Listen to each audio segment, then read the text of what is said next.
Hello, everybody, and welcome to a Wednesday afternoon here on Kobold Press. I'm your littlest red dot, your Twitch kobold, and I don't know, the flesh. I say I'm in the flesh. I guess I'm digital flesh. And I have two fresh faces for us today for Kobold Chats. Two people that are deeply ingrained in the current Tome of Beasts 3 book as both creators and submitters, and have a really great story about how they got from, there to here. So I'm very excited to welcome Ben and Sebastian to the table. Thank you so much for coming out to chat with us. Yeah, absolutely. Thanks for having us. Is everybody having a good day? Oh, so great. Middle of the week's always tough. We're on hump day. So tomorrow we're on the downward slide. So Well, that's when you find out the stuff you didn't get to. Right. That's when you begin to panic because you didn't get it all done the first of the week. Well, I'm really excited you both took a little bit of time out of your day to come share with us, come share with chat. If you're joining us, thanks for being here. If it's your first time over here at Kobold Press's channel, I can promise shenanigans. Today I can promise beasts, and you can always hit the follow button so you don't miss the next time that we go live. All right. I say we just jump right into this because I've had the great chance backstage to get to chat with both of you a little bit. And you came highly recommended from our dear editor, Megan. But I imagine a lot of these folks in chat may not know who you are. So we're going to go just right to left of my screen. So it'll be Ben and then Sebastian. Just if you don't mind telling us who you are and maybe a little bit about what you're up to or what you do here for Kobold Press. So I live in the DC metro area. I do lots of different things with my life, one of which is I spend evenings when not pretending to be an elf, writing elf games and things of that sort. Cool. So I've been involved with that, a number of different things. I have a number of things which are self-published with a co-author of mine on the DMs Guild, which is where I did a number of my early things. I've also been involved with the Stargate RPG recently. Oh, nice.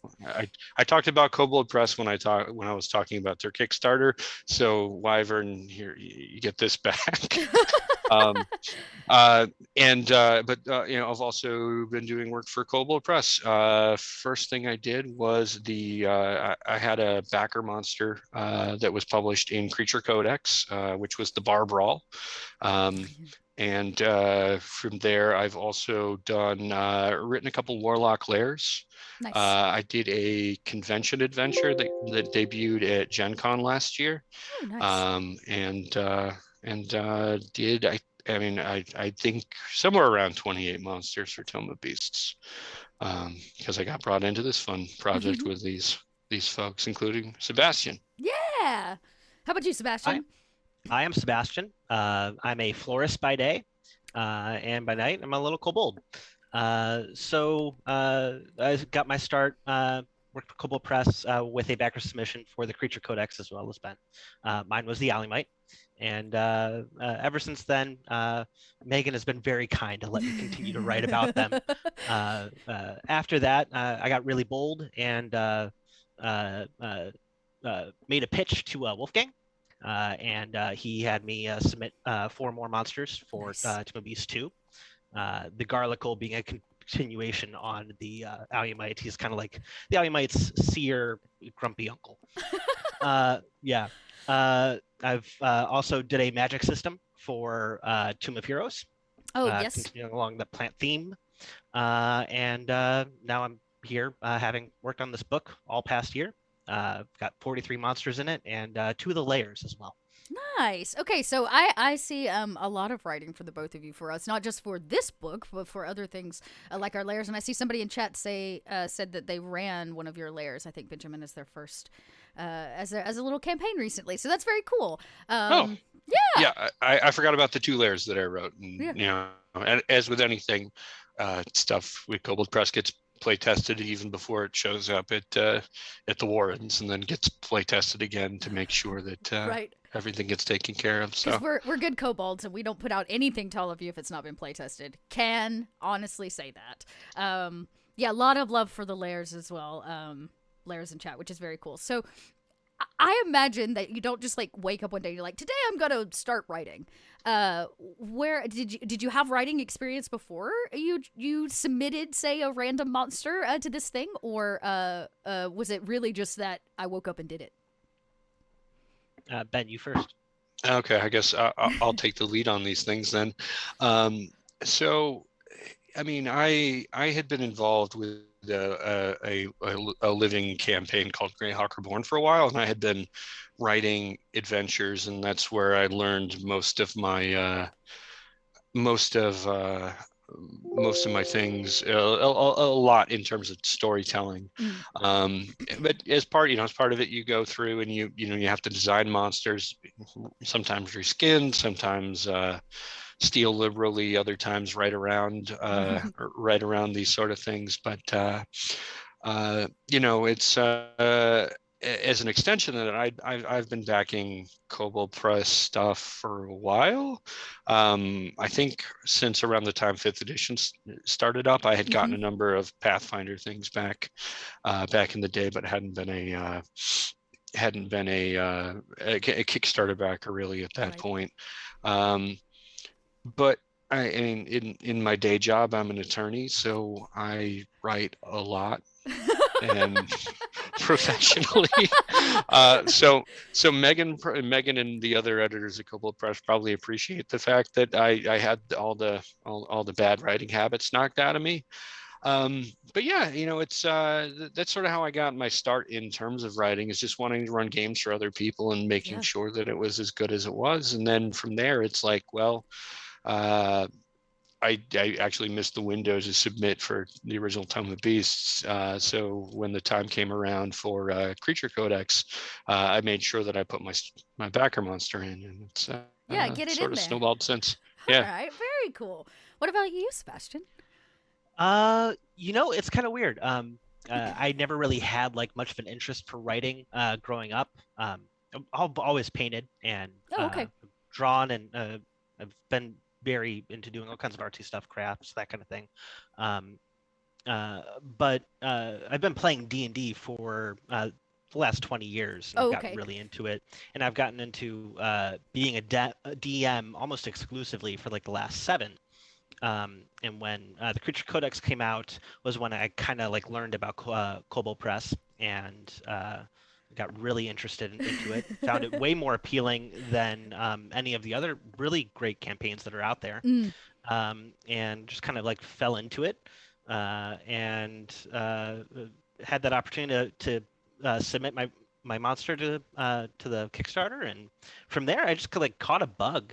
It was like magic, right? Yeah, it was.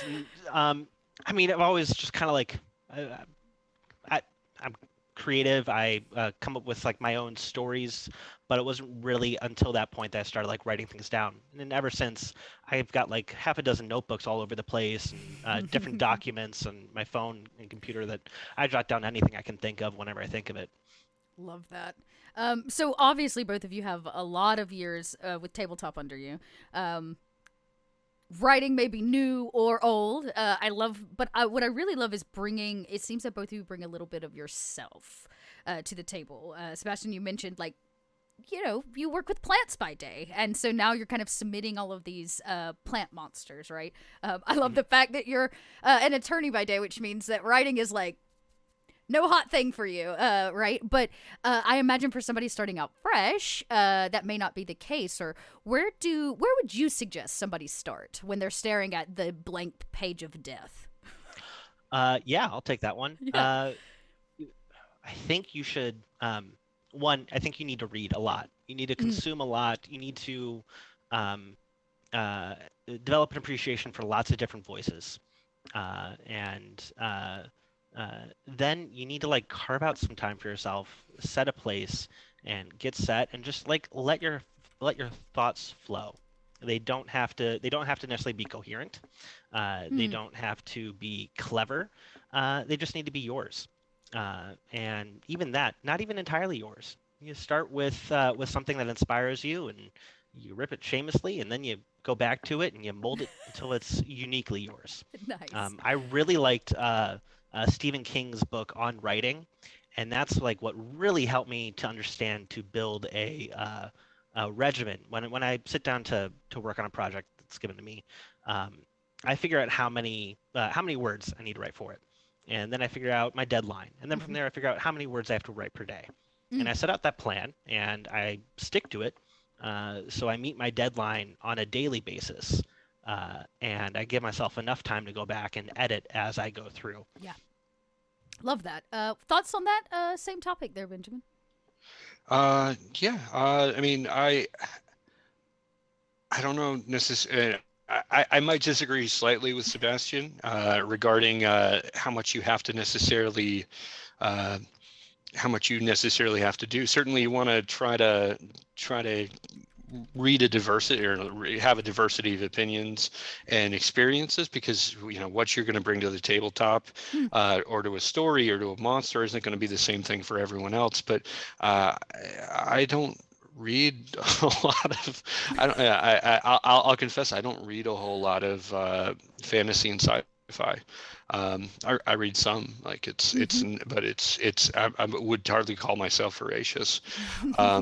But from what Sebastian's saying, with Stephen King's writing book, I come from a different place, which is the kitchen. There's a concept of mise en place where you sort of arrange everything in a place that you need to.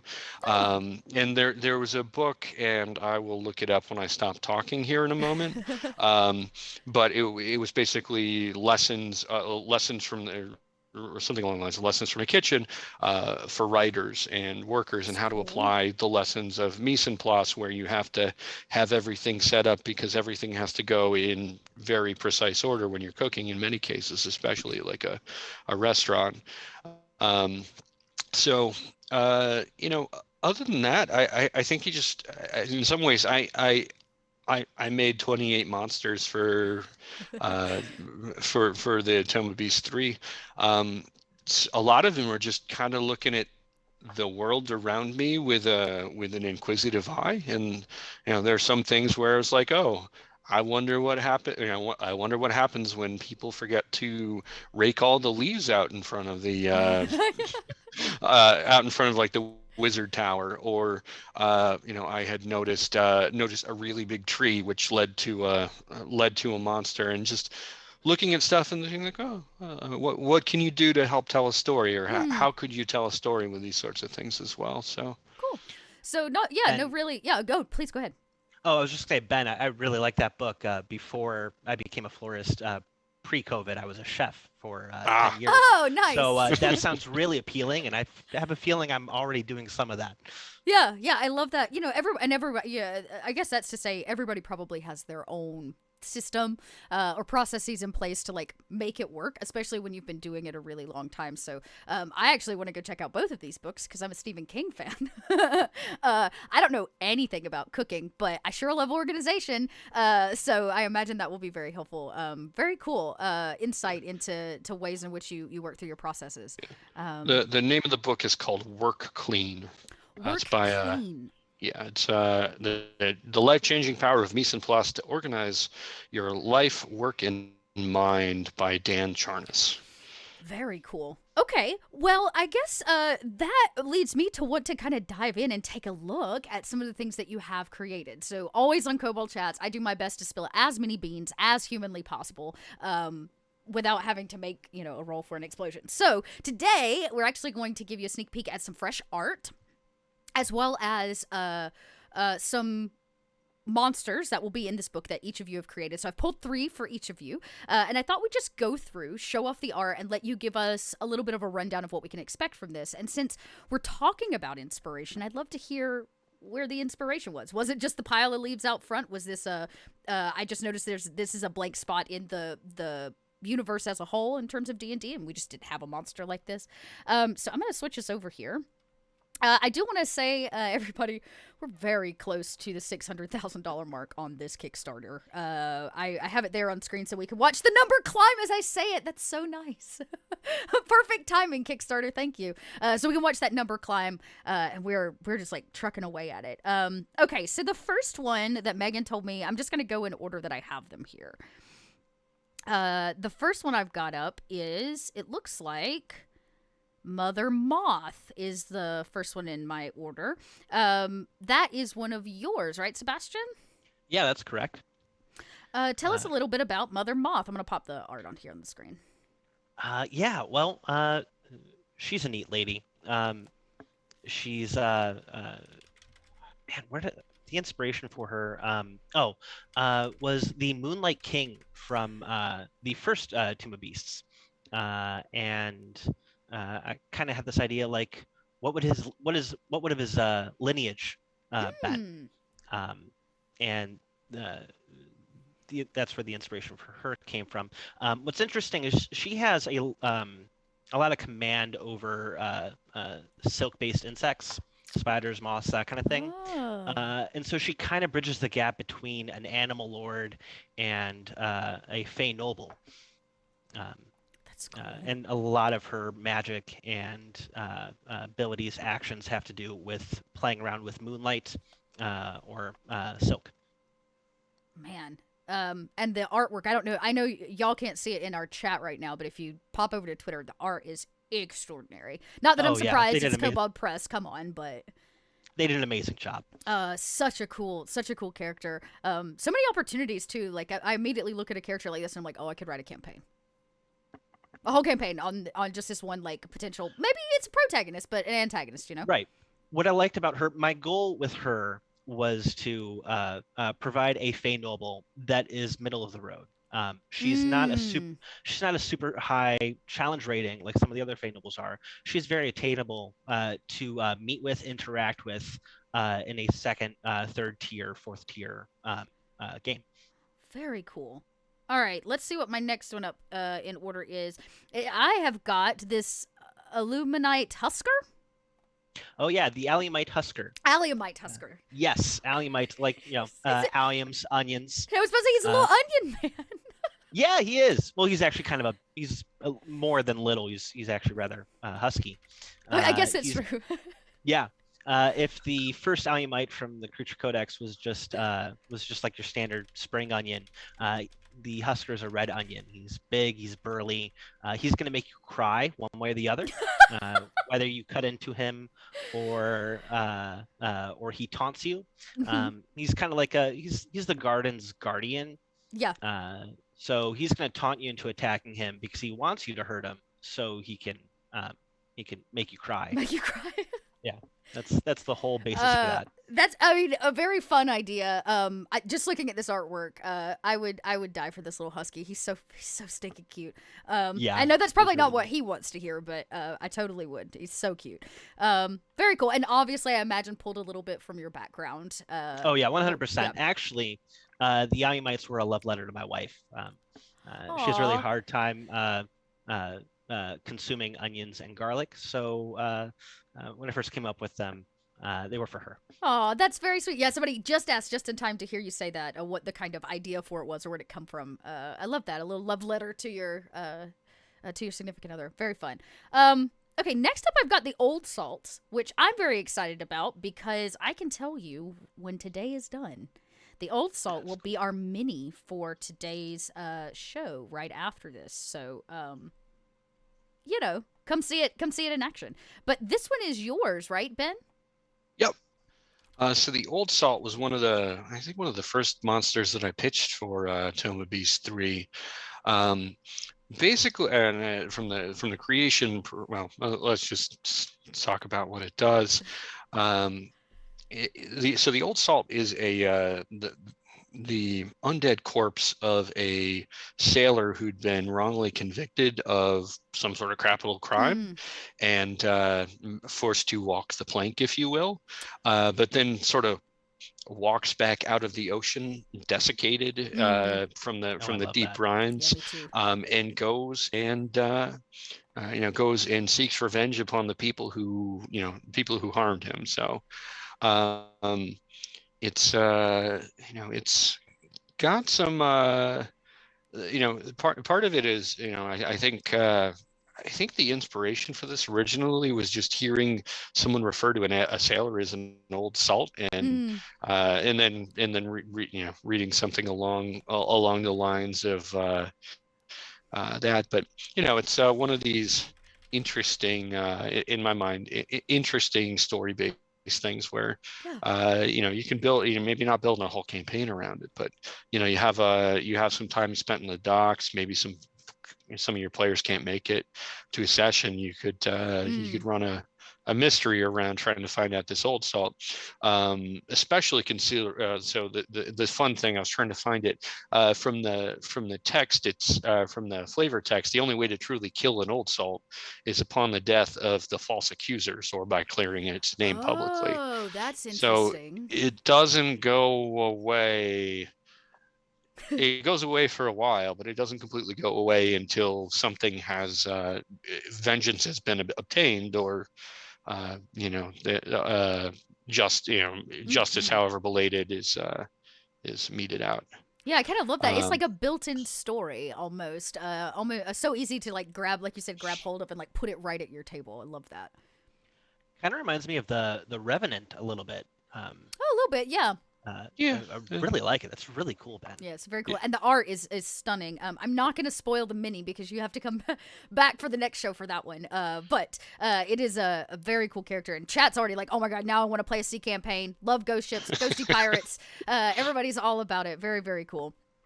Let's see. The next one I've got up is our Ali Basher Ogre. Yeah. So cute. Again. Oh, cool. This is the first time I'm seeing the art for it. Yeah, it's a final art just came through. So here he is. Oh, that's so great. The Alibash ogre, he's one of those ogres that's like sort of kind of made it in terms of like how successful an ogre can be. Like no ogre is going to end up being a virtuoso. Let's be honest. Sure. But these ogres have like adapted to city life. They've learned that strength is in numbers, and they fall in with gangs and other ruffians, and they pick up a few tricks. One of honestly, my main inspiration for this was pocket sand. I mean, if an ogre is going to use a dirty trick like pocket sand, it's not just going to be sand. It's probably going to be like a handful of rocks kind of thing. And it started with that action, which I've like tacked on. Yeah, I tacked on that action to different encounters that I've run through in my games, and from there it became its own thing. That's so cool. Yeah, what a dirty move. Like sand to the eye. Yeah, very cool. Yeah, sand and a handful of rocks. It's mean. It's so mean. But I love this idea of chat joked. What's the glass ceiling for ogres? But I do love this idea of like taking an ogre out of whatever its setting is, and an ogre that has fit its lifestyle to city life, right? To being around other creatures. And what it means is pocket sand, right? That's what it actually means. I love that. And I think this is the first time I've heard of one of our beasts being inspired by an action that they take. That's very, very cool. I don't know, but the glass ceiling breaks when he gets on top of it. Love it. Okay, next up, and definitely correct me because I know I'm gonna get this wrong, but I think I've got it. It is the Avestruzi? Avestruzi. Avestruzi. I was so close. So close. It's very cool art as well. Oh, that's cool. Oh, this is also the first time I'm seeing this art. Hey! So the Avestruzi is and I have a couple of these in the book. If you look closely at the pawns, you'll see another one of these. But the Avestruzi is long-legged bird people, kicking, they're going across running across the plains. This is part of like a broader package. The inspiration for this wasn't, and all of these bird people in my mind are cool, but the inspiration wasn't just like, oh, well, let's do a flightless bird that hits you over the head with hits you over the head with a battle axe. I was looking at the Aarakocra, and Aarakocra orcra from the monster manual come from or at least hail in part from the elemental plane of air. So I'm like, okay, well, what about the other elemental planes? So I did one from the elemental plane of water, which hasn't been hinted at yet, so I won't spoil it. The elemental plane of fire hasn't been named, but if you take a look at the pawns on the Kickstarter, you probably will see the fiery one, and that's the art for that. And what do we do for the other one? It's ostrich. Avestruz is the word in. I was looking oftentimes just try to steal an interesting name by going through Google Translate and trying to put stuff together there. In almost every language other than Spanish and Portuguese, ostrich sounds an awful lot like ostrich. I didn't want to go with ostrich person, so it wound up going with avestruz, which is the variation upon that. So the avestruzi, I think, as the Yeah, I think I can't remember if that's supposed to be plural. Looking at it, it seems to be singular. It is singular. At one point, I think it was kicking around avestruzi being the plural. Oh, I see. Look into your just an insight into the creator's mind there. So it's a flightless bird. One of the cool things it has is a reaction which sort of allows it to dig in when it's being attacked, so it can use its reaction to get resistance against one melee weapon attack, as long as it didn't move in the previous turn and can see the attacker. And that sort of goes into, as I was researching, like, we understand sort of the concept of ostrich sticking its head in the ground. Apparently, that is that ostriches are known for sticking their head in the ground because they're trying to eat. But it's sort of like, okay, well, you stay motionless, and it's sort of a way to try to bring the monster into our thing there. So there's also this is one of the ones that I did two of. So there's a bigger, fancier version of it called the Champion, which has got some elements of fighter to it as well. Okay. That's really cool. Yeah, that is really cool. Chat's loving the armor makeup, and they're already like, oh, I want to know the water one. I want to know the fire one. So sorry, you just got to go back to Kickstarter, everybody. That's all I can tell you. Yeah. Very cool. Okay, I did all 6, right? I didn't miss one. 1, 2, 3, we 4. didn't talk about the torch mimic. You are right, we did not. Thank you for the reminder. Last but certainly not least, art we have released, but we have not talked about the creature. In fact, we've asked all of you on social media to tell us what you think it is, but we have a deep love of mimics here on this channel, so I'm excited to talk about it. So why don't you go ahead and tell us a little bit about that, the torch mimic. So torch mimic isn't actually a mimic at all. Oh, there we go. Flipping over to the page. It's actually monstrosity, but it's basically, I love the story, especially with of like wizards creating weird things, especially when it's helpful. So in this case, like the inspiration for this was just imagining like a wizard who didn't take light as a cantrip, because you need more attack spells always. Right. But you don't want to have to worry about carrying a torch. So the torch mimic is a monster that you light up the top of, and it can follow you around the dungeon. Love that. It's so mischievous. The art makes it look very, very mischievous. We all know mimics are technically very mischievous, but right. I love this. Yeah. Well, the ones you will find will probably be left by wizards who also died or left them behind. So they're not with their boss. So so if you find one, you basically adopted it. Yeah, well, I think if I remember correctly, this is one of the ones in the sample PDF, and I think it does talk about being able to adopt it. Nice. But it's got some cool stuff, like you douse it with water, and it functions like a sleep spell. Neat. So if he's talking too much, just I love that. I love that a lot. Very fun. Kind of. We talked last week actually when Luke Gets was on about, sometimes your beasts don't have to be like, CR massive double-digit number. Like sometimes you just need beasts or monsters that you can throw in anywhere, any dungeon, any setting, any forest place. And some of the things I'm really loving about the monsters the two of you created is you've created some of these beasts that are just a little bit more accessible and like usable for a variety of places. And I mean, like, pick any dungeon, any crumpled temple, any dark cave, and you could find one of these. Yeah. Everybody.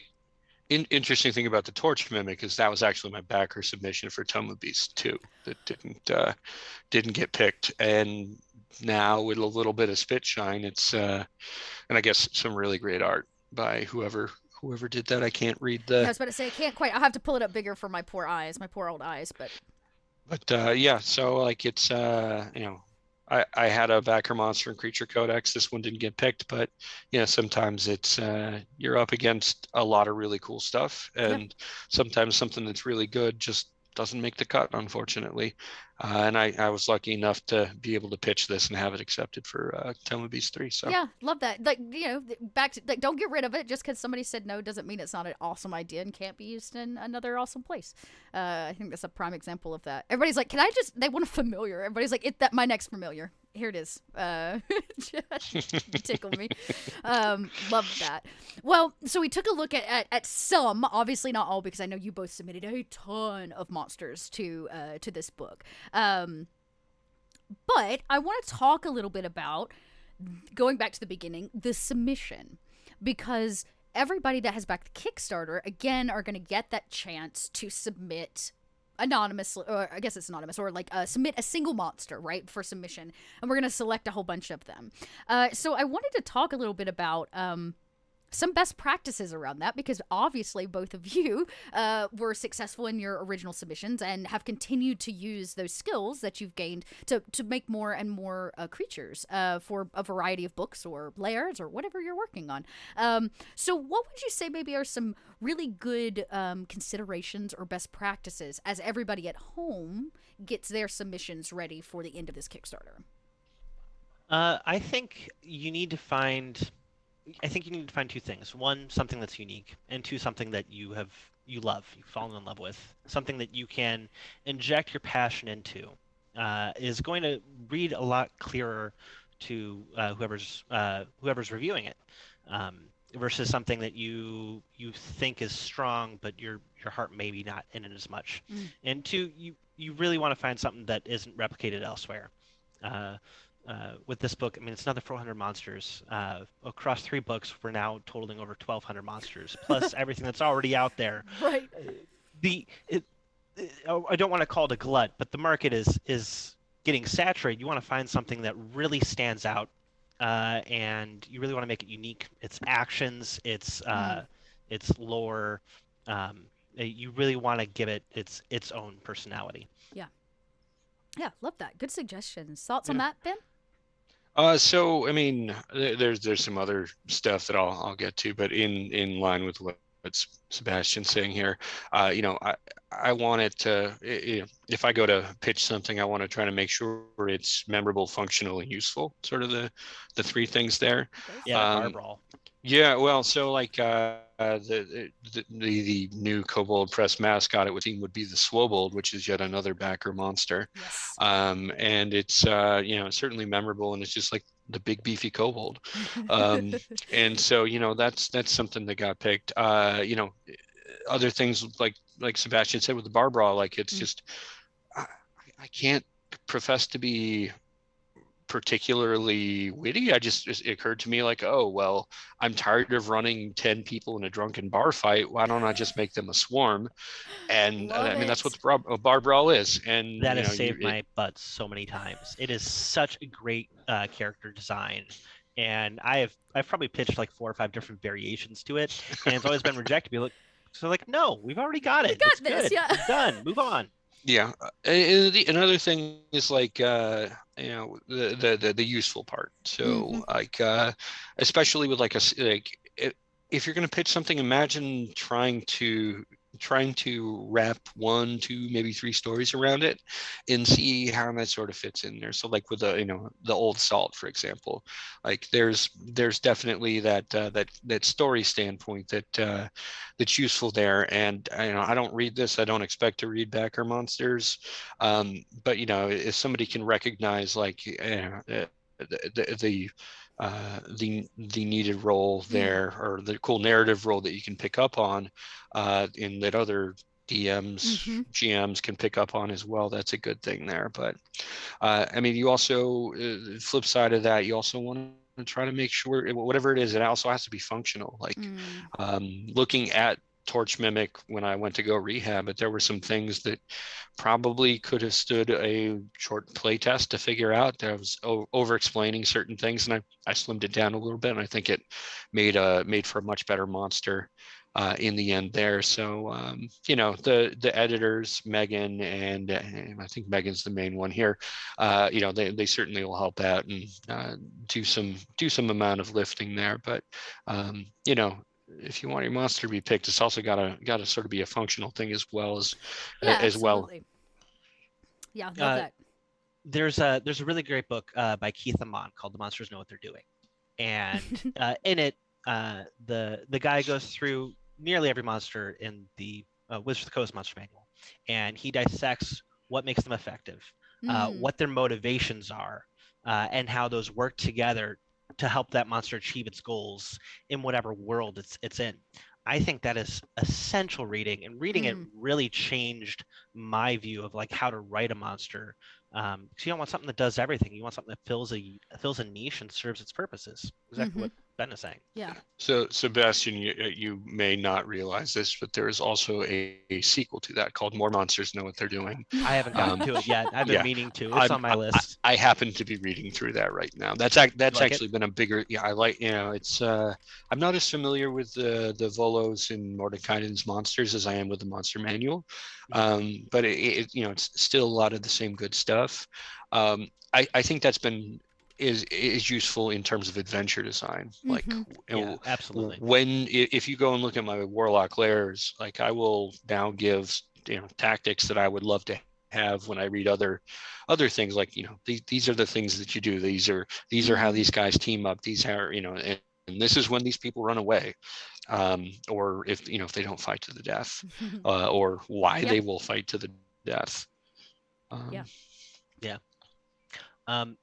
If you go through any Kobold Press monster and you take a look at their lore text, you'll see there's usually between 2 and 4 paragraphs, and in each paragraph there is probably an adventure hook buried in there, and that's entirely intentional.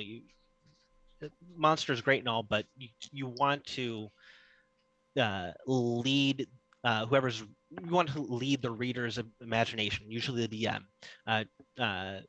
to figure out what they want to do with that. And those story hooks are essential, I think, as well, to submitting an effective backer monster.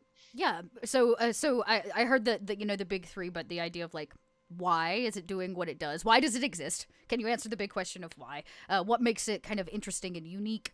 And then, like as you said, monsters know what they're doing. So find maybe a plot hook or something really interesting that would allow it to expand out for use at somebody else's table. Yeah, I mean, other stuff that can't be understated here as much as this is not a creative thing. There's a template. You should use the template. Yes. Don't not use the template. Great advice. There are instructions. Follow those instructions to a T. If you put let's say everything's supposed to be anonymous, and if you, let's say, drop a comment in and your name is listed on the comment, that's going to disqualify you. Yep. So like that's another pretty critical thing. Like just follow the instructions very closely, because you could have the best monster in the world and unfortunately get disqualified because you didn't follow the instructions. And actually, I believe those instructions are officially out on the Kickstarter. I'm going to have Kim drop a link in chat for everybody. Lady O2 in there is supporting us. Follow them. I believe the word count got expanded a little bit, but one of the big things I heard was like, stay in your word count. Yeah. Follow the instructions to the T. Yeah, I mean, if you've ever had to interview anybody, like I've had to interview people, sometimes someone not following the instructions is, let's say, well, let's see here. Let's look at the current backer total. We are at 7,229, and it looks like we are just about to crest 595,000. So let's just assume that 10% of those people submit a backer monster. Let's just run the numbers. That's 723 rounding up. Is bound to go up. I think it's 28 monsters right now. So you're competing with a lot of people in terms of standing out. So if there's something that would disqualify you, as annoying as that might be the thing that disqualifies you. And another thing to take a look at is the monster manual and the SRD, and borrow abilities from that. Like there is a monster that I can't talk about right now because it hasn't been revealed in any way. But basically, it borrows one of the it borrows in a different context the same ability from a different creature, and not only does that make your life easier, it shows you're following the text. You don't have to do these other things as well. And paying attention to the way that words are structured and abilities are structured shows that you know what you're doing. In that case, it's maybe not fatal. If it looks like I think a roper's real ability, where it drags you into its mouth, and maybe that just comes up as part of the editing process, but showing that you know how to duplicate abilities or reskin abilities can be helpful, and I think maybe part of the reason why I've been able to do other stuff with Kobold Press. Which also, if you want to do stuff with Kobold Press, you can pitch it. They have a pretty liberal pitching process. So I believe you can actually head over to the website, and there's some information about like how to submit or how we bring writers on, usually for our blogs to start, and then obviously there's always expansion available. These two gentlemen are prime examples of that. Lady O2, Kim's in chat once again with a perfect link for me. You can go to koboldpress.com/submit, and that'll take you over there, and you can kind of learn about how we structure everything and how you might be able to submit to get going. So love that. Go for it. You miss 100% of the shots you don't take. Ooh, I love that. That's right. Absolutely. Well, we're rounding out in about the last 12 minutes of the show, which means one, I'm going to open up chat for questions. You've got two gentlemen here who know a ton, not only about monster design, but about writing, who have been writing for us. This is your chance to ask them questions. So I will give you all a chance kind of in chat to pitch it. And I've got one more question while chat rallies up their questions, which is, do you have a favorite monster or beast that you've ever designed? I do. Okay. Yes. It's in this book. The art hasn't been shown for it yet. I'm not going to name it. Okay. And I'm only going to give like a short description of it. It's what happens. It's the combination of a snake, a poisonous snake, and poison ivy. And the idea was that snakes are not poisonous, they're venomous. Well, this one is poisonous. Way to confuse us all. I love that. Love that. That is a good question. I don't know if I know an answer of my favorite. You've asked me which of my children is my favorite. No, I know. Gun to my head, it's probably Barbrawl, but I should also just put Barbrawl on like my business card. Yeah, that seems to be that seems to be the census on that. in terms of the monsters that I designed for Tome of Beasts 3, I think one of my favorite things that I had done, it was in the Forbes article that came out. It was called a Hellfire Giant, in part because it takes me out of sort of my niche. Like, if you see, not that I think anybody's ever going to release, the names of the designers for particular monsters, but most of what I tend to do is very much in like the tier 1, low tier 2, like levels 1 through 7. I don't think there are a couple things in here that I think I went as high as about CR8, but in terms of the game, like I like the lowest levels because it's the most fun and the most interesting in my mind. Yeah. I know that that's probably a loaded opinion, and Sebastian's probably waiting to tell me that his favorite part is 17th or 20, where it's the rules are the rules almost don't matter. Getting up in the 5th tier gives me so much anxiety. At that point, like, player characters are so swingy. They have so many things they can do. They're so incredibly specialized, and they can just smash through anything. And like, it's so easy to like just, I need to one up them. This game is not going to be fun unless 2 of them are knocked unconscious and 1 is like on the verge of like failing a 3rd death save. No, you got to throw them weak stuff. Throw them little hordes of kobolds, 20, 30 of them. A dungeon with 50 skeletons. They only have 8 hit points, but there's 50 of them. Right. Right. So with the Hellfire Giant, it took me. I haven't really done anything with giants, and when we got to one of the phases of this, there were some very narrow. The Kobold Press did a very good job at trying to identify and make this monster book about all different monster types and different terrains and things like that. So I think you'll see a diversity of things, but I've never really done a lot with giants. And the idea came from rereading through the Midgard World book, and it's ultimately the reason for it's unrelated to, like, the lore behind it's unrelated to the haunted giants of the Wasted West. But what it was is just like, okay, well, these are giants who've been enslaved by devils and broke free, and they're marked with this the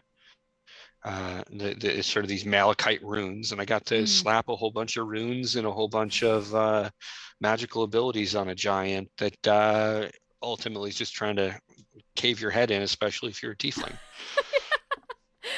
Interesting. That actually, this is a great question from chat. Have you implemented any of your monsters in your own games? Do you have any standout moments? Yeah. The Alley Mites started in my games before I submitted it. We've had a lot of fun with those. And the Herald of Slaughter from Tome of Beasts 2 was the penultimate bad guy in a campaign that I ran in from Tales from the Margrave pre-COVID. Very nice. Absolutely. Okay, cool. What about you, Ben? In Barbrawl's, where did the Barball come from? Necessity. My table. Yeah. I love it. I feel like you're a little traumatized from your players very clearly getting to brawl fights, and you were like, I have to put an end to this. Yeah. That other stuff.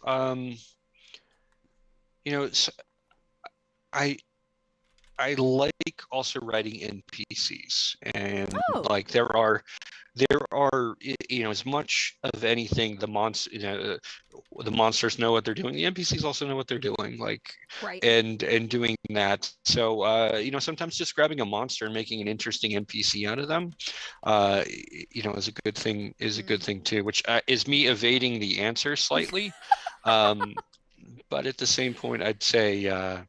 One of my favorite NPCs that I wrote in a Kobold Press thing is in a warlock lair called Casting Along the Shadow, and there's a blink dog who has the gift of speech, and that's just a fun NPC to run because he's drinking like a big bowl of ale instead of soup, and he's sitting up on a bar stool, and you talk with him, and he's so fun.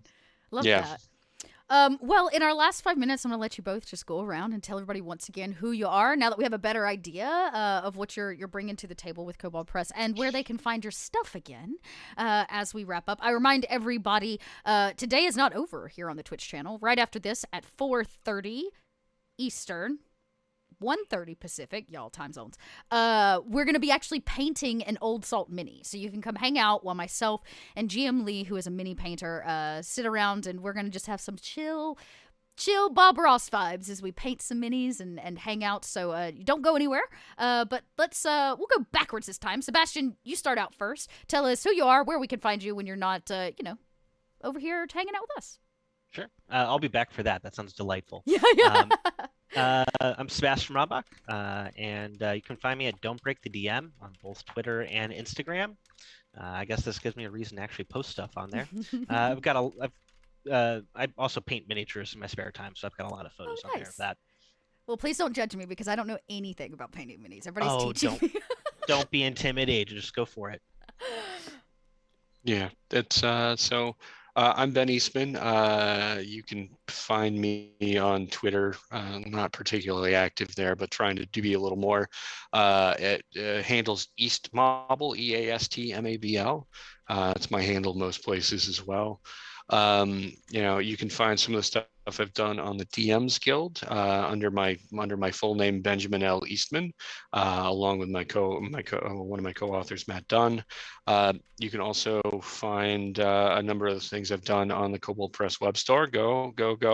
And if you're interested in Stargate the RPG, StargateTheRPG.com. I wrote part of the core rulebook and episodes 2, 4, and soon to be released number 7 of their living campaign. Very cool. Very cool. I love Stargate. Yeah, me too. Actually, it's funny. I tend to like to have things on in the background when I'm writing and doing stuff. And I just rewatched Stargate the other day. It was like the next movie up on my list of rewatch. So it got put on in the background. It's so funny that you say that. Very cool. Thank you all again for hanging out in chat. Thank both of you for coming to be with us and share your insights and your wise words of wisdom. Make sure that you go back the Kickstarter. I believe we still have some time left on it. It's not to the end yet. We've got 14 days. So we're over halfway there. So make sure that you get in. Remember, you cannot submit a monster unless you have backed the Kickstarter. Over on the Kickstarter, once you've backed it, you can find information about all the many updates around how to get your submission in. Template is now available. As suggested, please use the template. Please follow your word count. Follow all the instructions so that we can make sure you don't accidentally get sidelined simply by a technicality. Other than that, I'm gonna go get ready and set up for mini painting because I have to get a cup of water. And a few other things. I'm going to go grab our guest. But don't go anywhere. Take a little bit of a bio break, and we'll see you back here in about 30 minutes for Happy Little Kobolds. Thank you both again so much. What a pleasure. Thanks, Thank you. Bye, everybody. Bye. Bye.